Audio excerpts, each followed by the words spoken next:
Disciple 6, what's the grid on those CVs? Over.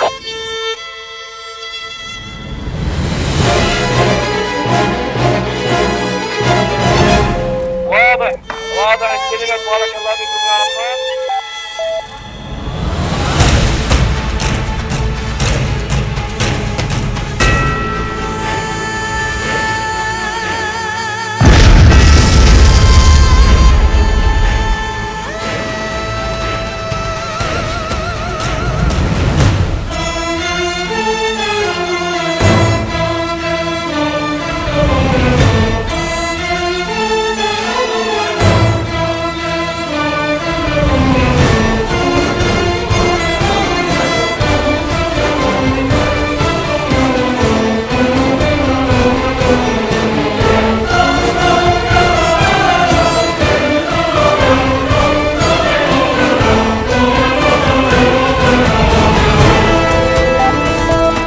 الرتل الآلي راح يباشر أول 4 عجلات. خلينا تباشر بعدي أول 4 عجلات.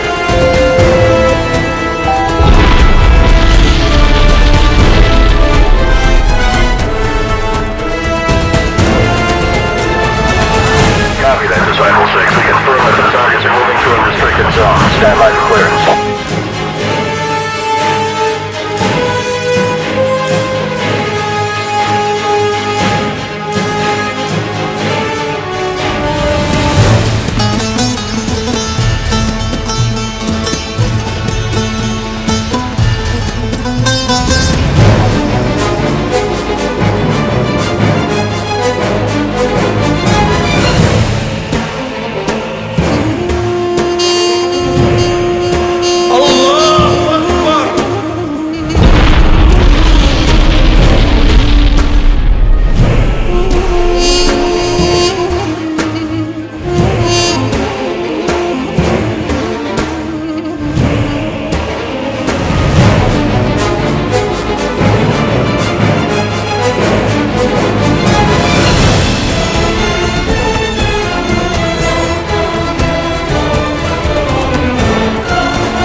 Buggers 2, Disciple 1 here. I'll copy, over.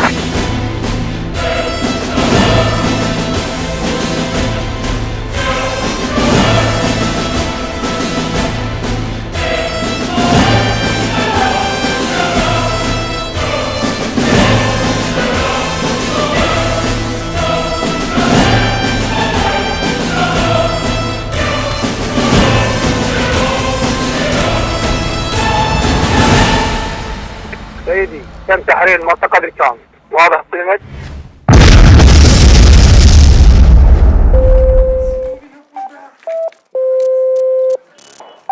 قتلته؟ نعم، لم تعترف باسم العاشق، لهذا استحقت العقاب. بنيان!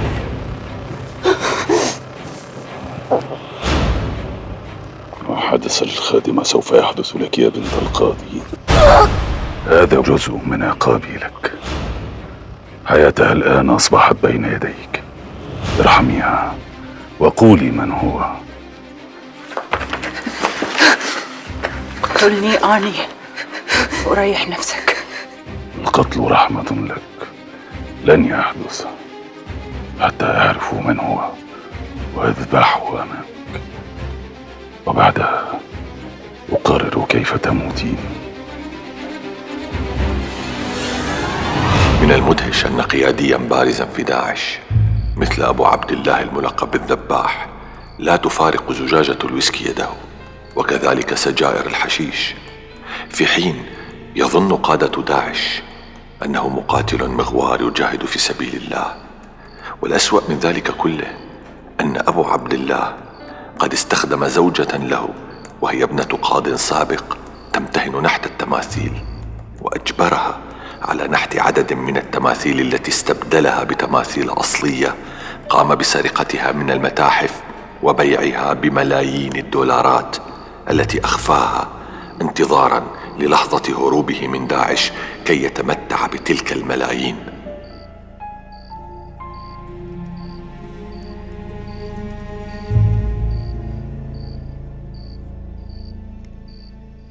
اللي انت تقول عليه سيدي خطر عليك جدا. دخولك للموصل مسألة مو آمنة على الإطلاق، واعتقد لازم تاخذ أمر من القيادة. أنا قدمت إذن للقيادة بس هم رفضوا. إذن سيدي لازم تمتثل الأوامر.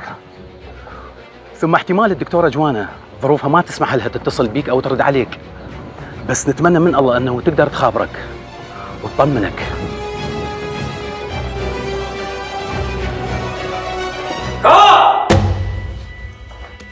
وجهك الحين.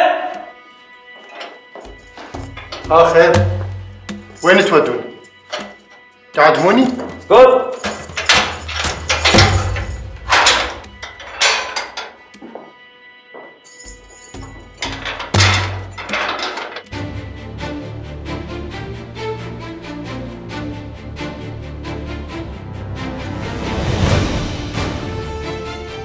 الو قيس، الموضوع ممتاز جدا.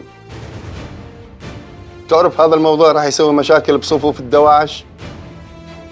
انا اوعدك راح انشرب اكثر من صحيفه عراقيه اضافه الى الوكاله الفرنسيه. عاشت ايدك، الله معك.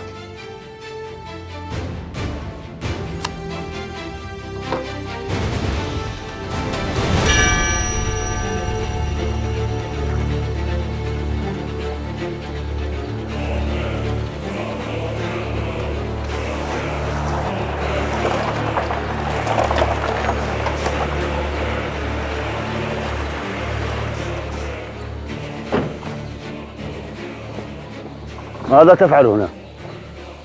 أصور، ولدي تصريح من الأمن العام بهذا الخصوص. تفضل، هذا هو التصريح. نحن من أعطيناك هذا التصريح، ولكن لا يمكنك أن تصور أسرارا حربية ممكن أن تتسبب إذاعتها بالإضرار بقواتنا. هذا التصريح ملغي، وكل الذي صورته عن القوات والمجاهدين والمعدات لا بد أن تتلفه ولا تذيع أي شيء منه. حسنا. أهلا أهلا. وعليكم السلام ورحمة الله وبركاته. وعليكم السلام ورحمة الله وبركاته. لم أعرف أنك في السجن. ارسل لي، على الأقل كنت أحاول. ما أعتقد أنك جاي تريد تطلعني من السجن. ولم لا؟ أنت تريد الخروج وأنا أستطيع إخراجك، ولكن بشرط. شرط؟ شنو هو الشرط؟ سؤال واحد، لو أجبتني عليه أخرجك من السجن ومن الموصل. سؤال مهم؟ وإجابته هلقت مهمة عندك؟ أنت كنت من أصدقاء القاضي إلياس، تذهب عنده البيت أنت بأصدقاء آخرين. أي نعم. من أصدقاء القاضي إلياس عنده القدرة والشجاعة والنفوذ كي يهرب جوانا من السجن؟ جوانا هربت؟ الحمد لله. أجب على سؤالي. الحمد لله إنها تخلصت من ظلمكم وجوركم. أجب، حياتك معلقة بهذه الإجابة.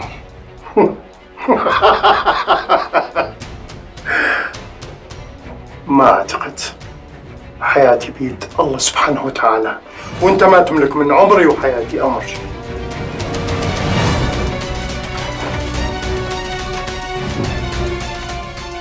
تمام. الأمن العام أصدر قرار بوقف الفيديوهات اللي صورتها عن الاستعدادات لأي معركة قادمة. ولا يهمك قيس، أنت أكملت مهمتك على أكمل وجه، وبفضل جهودك صارت عندنا معلومات كبيرة ومهمة عن استعدادات العدو وقدراته. لأني الحقيقة عندي طلب شخصي، ممكن تساعدوني حتى أنقذ جوانا من مصيرها؟ للأسف قيس، احنا داخلين حرب قاسية ومعركة مصير. كان بدي أساعدك، لكن للأسف ما أقدر أقدم لك شيء. أنت تعرف الحرب لها ضحايا، وأنا ما كنت أتمنى أنه حبيبتك وحب عمرك تكون بهذا الظرف.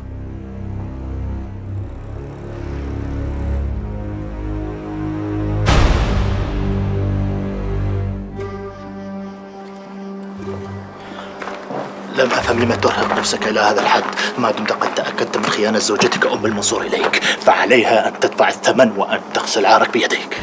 أم لا زلت تحبها؟ حبي لا تحول إلى كره. لم أكره أحد في حياتي مثل ما أكرهه الآن، بعدما هربت مع عشيقها وجعلت سيرتي على لسان كل كلب في الموصل. تفضلي قعدي.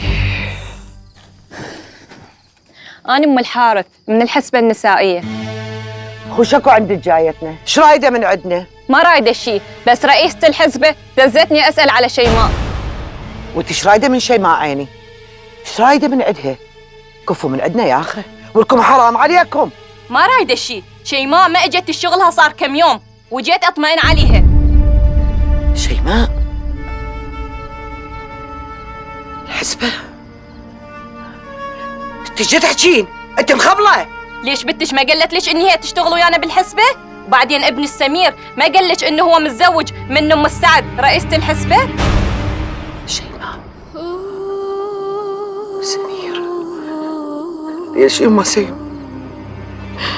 ليش يما؟ ليش ولك يما سمير هيك يسوون بي؟ ليش يما؟ ليش يما؟ حرام عليكم يوم.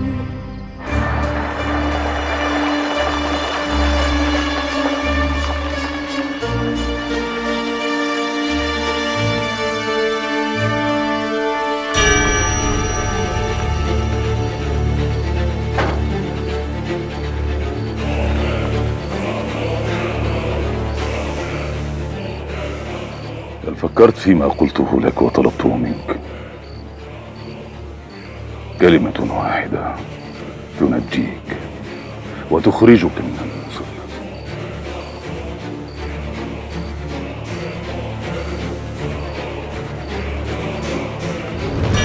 يراقب ليل نهار ولا أحد يقترب منه، لا أكل ولا شرب.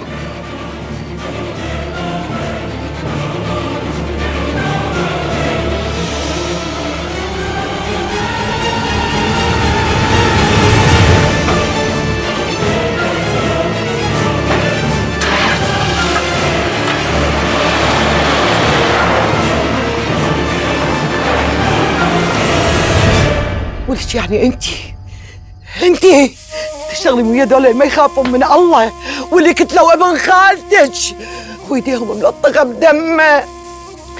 ارجوك يما اهدي الله يخليك. وليش شهده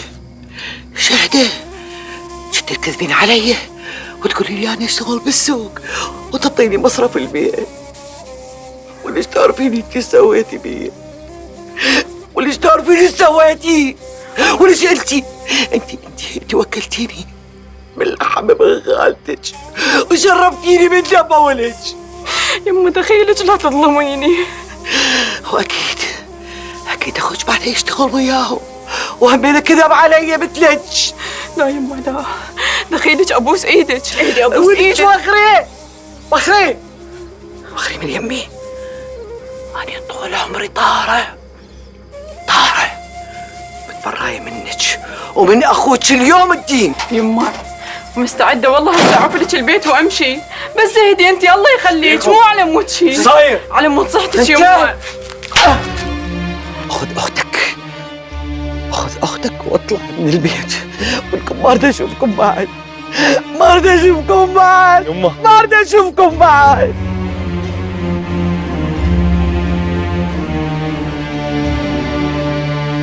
الحمد لله أنك وصلت إلى الموصل يا أبا الدرداء. أنت ضيفي إلى أن تعود إلى الرقة. أنا أشكر كرمك يا أمير أبو عبد الله. قل لي يا أبا الدرداء، هل كانت جوانا وأنتم في سنجار على علاقة بأحد أو حتى في عملها في الموصل؟ لا، لم تذكر شيئا كهذا، وأنا لم ألاحظ عليها أي علامة. هذا صوت روفان. هي الآن في حكم الزانية.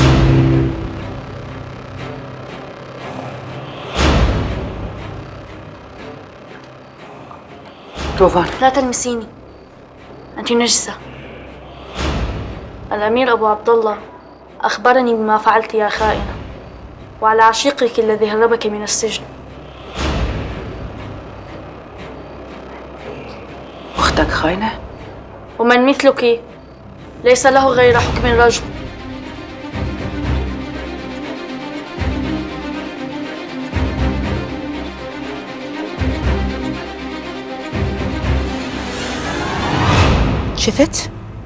شفت أمك سوت؟ طردت أم الحارث اللي أنا دازتها. بعدين شو أمك طلعت كل شيء بتعرف عن شغلكم ويانا؟ احنا ما حكينا شيء لأمي عن شغلنا، لأنه أكيد كانت رح ترفض. أمك محتاجة دورات بالشريعة وبأحكام الجهاد بالطائفة المنصورة، حتى تعرف إنه إحنا نتبع الإسلام الحقيقي بالدول الإسلامية. إن شاء الله خير، إن شاء الله خير. على مود أختي شيماء. شبيها؟ أريدها تبات هنا عنا بالبيت. صدق كذا؟ إذا ما تشيلها القاع أشيلها بنص عيوني. تسلمين يا أم السعد، تسلمين. أنت أخذوا أخوك منك وأنا أخذوا ابني مني. تعرفين روفان ايش قال لي؟ قال لي لا تلمسيني، انتي نجسة. هم الأنجاس. من أشوف وجهه أشوف بس شكل روفان. هذا مو أخويا. إذا ابنه اللي هو ابنه أخذه مني وممكن يقتله، هذا إنسان ما عنده ضمير ولا مشاعر. ذولا وحوش، انت شو منتظرة منهم؟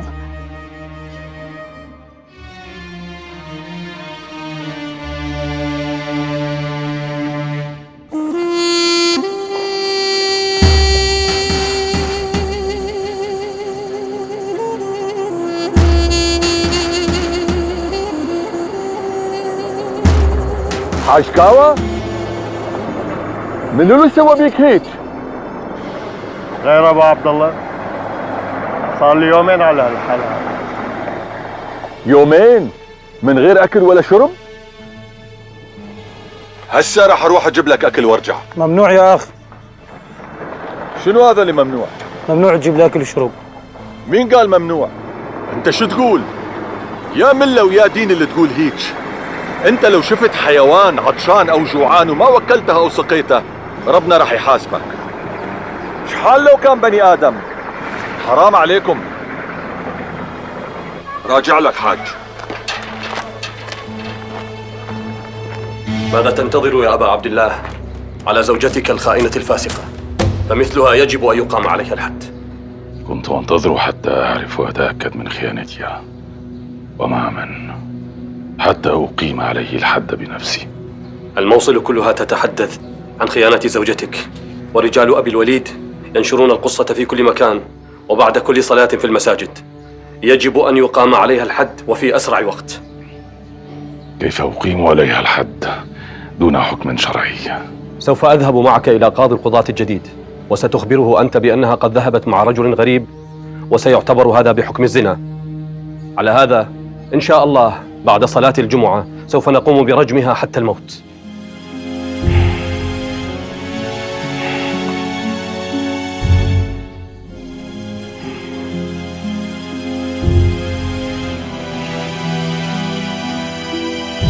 هل أنت متأكدة من هذا الخبر؟ نعم يا مولانا، الخبر منتشر في الموصل كلها، وإن شاء الله سيتم تنفيذ الحد في زوجة الأمير أبا عبد الله بعد صلاة الجمعة.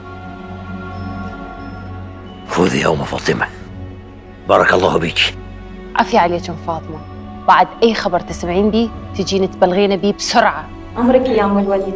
السلام عليكم. السلام عليكم ورحمة الله وبركاته. كان نفسي تبقى رجليها موجودة في مكانها حتى أستطيع أطلع للناس كلها وبلغهم الخبر وفضيحة أبو عبد الله. شبيك؟ اشتاقت لأطفالي. مو كانوا عندك من كم يوم؟ انحبست هنا، اختنقت من هاي الحبسة، كاني عايشة بسجن. أرد أشوفهم، أحضنهم، مشتاقة لهم. لا طلع ماكو. ولا تنسين نفسك انتي بالشهر الخامس، يعني بعد كم شهر راح تجيبين وراها تقدرين تروحين. ما حد يمنعك.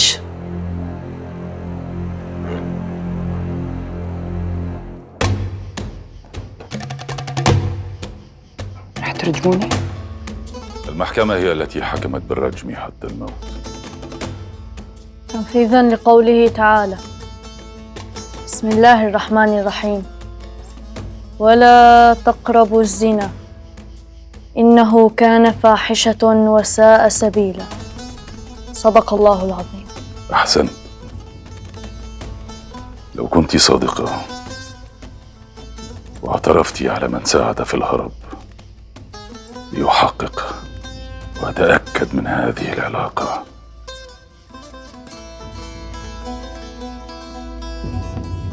الحكم صدر ولن يستطيع أحد إلغاؤه أو إيقاف تنفيذه. رح أقول لك كلمتين خليهن براسك، تريد تصدقهن صدقهن، ما تريد لتجير. يمكن يوم تكبر وتصير رجال تفهم. أني طاهرة غصباً عنك وعن أميرك اللي أنت عبد عنده. بعمره ما أحد لمس شعره من راسي إلا هذا. شايفة؟ اغتصبني وأني غايبة عن الوعي، وهسه الزاني اتهمني بالزنا.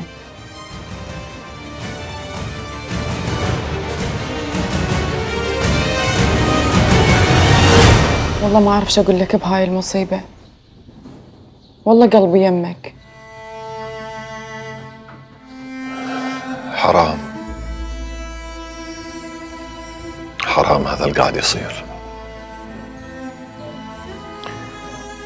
جوانا طول عمرها محافظة على شرفها وعلى سمعتها،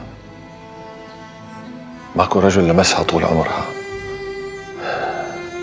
حتى أني اللي تعرف شقد أحبها وتعرف إني مستعد أفديها بروحي، رفضت حبي، رفضتها لأنها يخالف عاداتها وتقاليدها ودينها. يعني هسه شلون؟ يعني ما تقدر ترجع تساعدها مرة ثانية؟ شنو سويتي مع والدتك؟ ولا شيء، أنا قاعدة يمه مساعد ببيتها هسه. روحي لها اعتذري لها، لو اضطريتي احكي لها الحقيقة. لا مو وقتها هسه، ما دام وجودي ويا هذول الأندال يفيدكم بالمعلومة راح أبقى وياهم حتى لو كان آخر يوم بعمري. أهلا وسهلا بك سيادة الفريق الركن. شكرا لواء آزاد، أشكرك. بصراحة احنا على استعداد على أن نتعاون سويا. بصراحة صدرت لنا التعليمات على تأسيس غرفة عمليات مشتركة. بالتأكيد راح يكون تعاوننا كلش مثمر حتى نحقق انتصار في معركتنا القادمة ضد عصابات داعش، وأنا وياي ممثلين عن كل القيادات اللي راح تساهم في هذه المعركة. قادمون يا نينوى، اسمي يبشر بالنصر. إن شاء الله. إن شاء الله.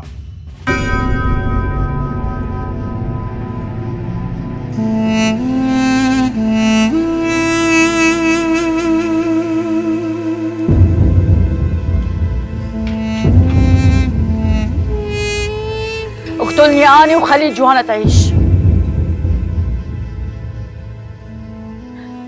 ليش ما ترد؟ مو هاي جوانا اللي كنت تحبها وتقول ما حبيت أحد غيرها بهاي الحياة؟ مو أنت كنت تتمنى لها السعادة؟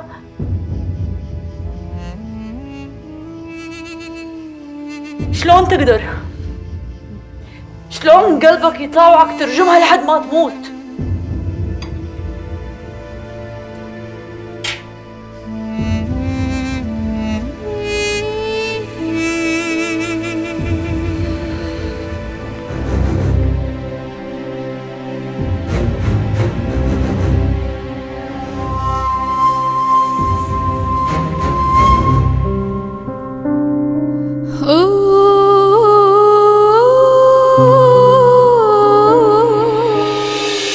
شلون يعني؟ لازم تتصرف يا زياد، لازم ننقذ جوانا من المصير الأسود اللي ينتظرها. أنا ما ترددت لما طلبتوا مني أشتغل وياكم، ما ترددت اني اخاطر بحياتي حتى اساعدكم وازودكم بالمعلومات اللي طلبتوها. هسا اني اطلب منك، هذه اول مرة اطلب منك طلب، ارجوك تساعدني يا زياد، اني ننقذ حياتها يا اخي.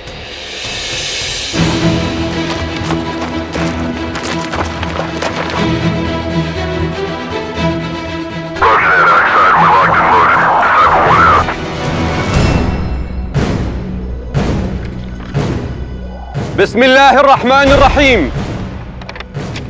هذه المرأة هي زوجة الأمير أبي عبد الله، ورغم زواجها من رجل فضيل ومقاتل صالح، إلا أن طبيعتها الدنيئة ونفسها الخبيثة سولت لها الهرب مع رجل ليس من محارمها، وباتت في منزله.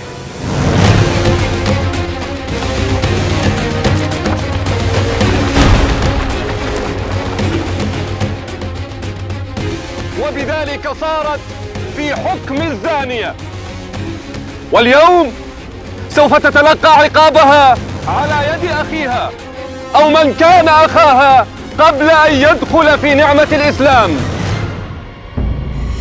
فلتبدأ أيها الشبل يا زينة أشبال الخلافة برجم من كانت أختك في الميلاد.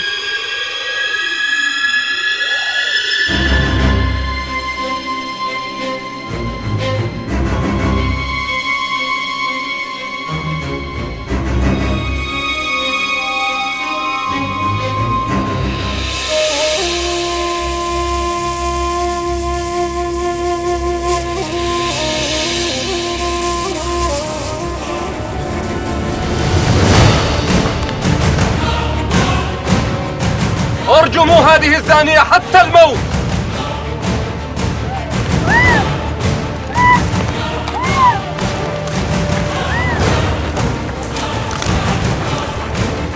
Disciple 6, you're clear to engage. خالد!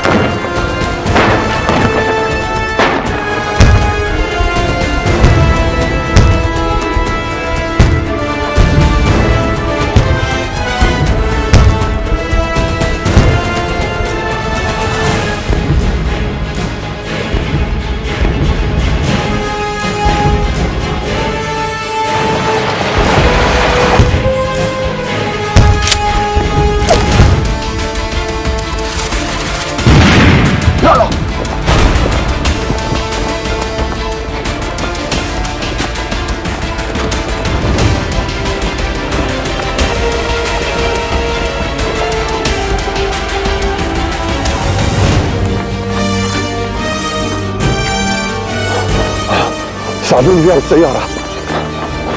يلا يلا يلا يلا الله يسترنا من الطيارات المسيرة. لا تهتم، كل شيء مخططين له صح. اطمئن.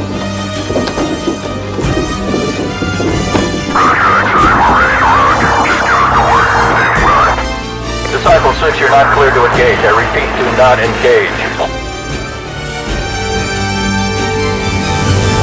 أبو يحيى، أقصد قيس هو رئيس الخلية اللي أنت تشتغلين وياه؟ إيه، وهذا أنت عرفت، يعني إيش صار؟ هذا قيس شنو علاقته بمرت الذباح؟ سمير، هاي القصة قديمة وما أعتقد تهمك. أنا هسه أريد أعرف كل شيء. مو ضروري تعرف كل شيء، تمشي.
المفاجأة ها؟ أصدق عيوني. زياد مشتاق لك. مرحبا. شو تسوي هنا؟ والله جيت حتى أساهم بتحرير الموصل، وهذا كله لازم يكون بمساعدتك أنت. بس ما أقدر أرجع الموصل. شوف خلي أقول لك شغلة قيس، الدكتور طمنا على جوانا بخير والحمد لله. لا تنسى اكو هواية ناس محتاجين إلى إنقاذ. الوقت مو بصالحنا، محتاجين إلى معلومات هواية تزودنا بيها. انطيني فرصة الباكر، على الأقل أطمن أكثر، يرتاح قلبي، وارجع الموصل فورا. طيب باكر، بس تظلم الدنيا ترجع للموصل وبسرعة، وتوقع بأي لحظة أكون عندك بالبيت. واني من باسر العصر خلي عناصرنا تأمن لك الطريق حتى تقدر تدخل على الموصل. عافية عليك. يلا أشوفك بخير. سبق بطل. أمان الله.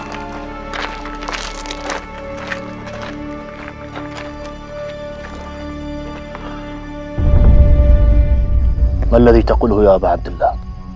صرح خيالك بعيدا. فعلا، ومن تكون أم المنصور ومن يهتم لشأنها لكي تفترض أن الهجوم مدبر لإنقاذ حياتها.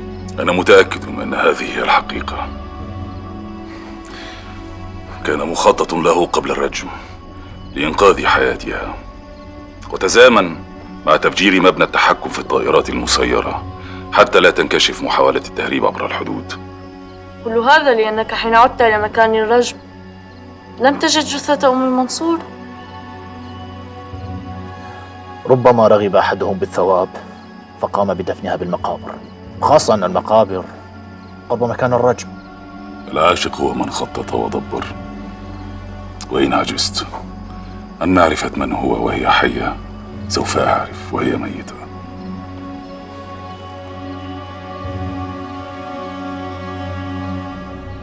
بصراحة أنا اضطريت أقول لسمير على كل شيء.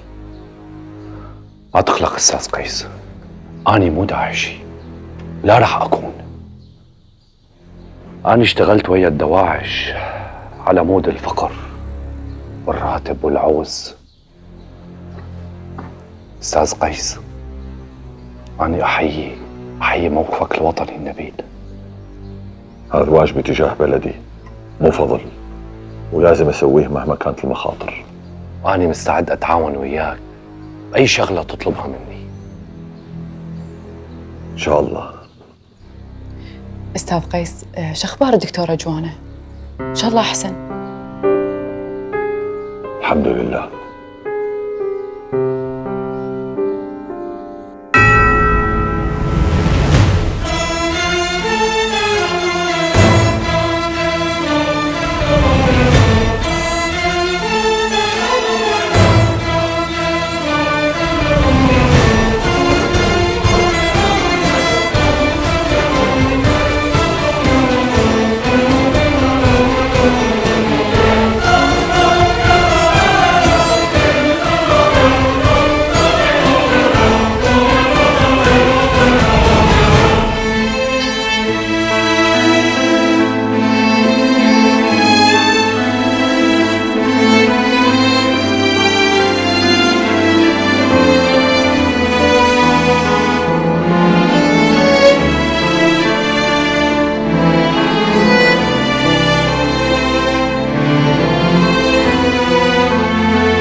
أنت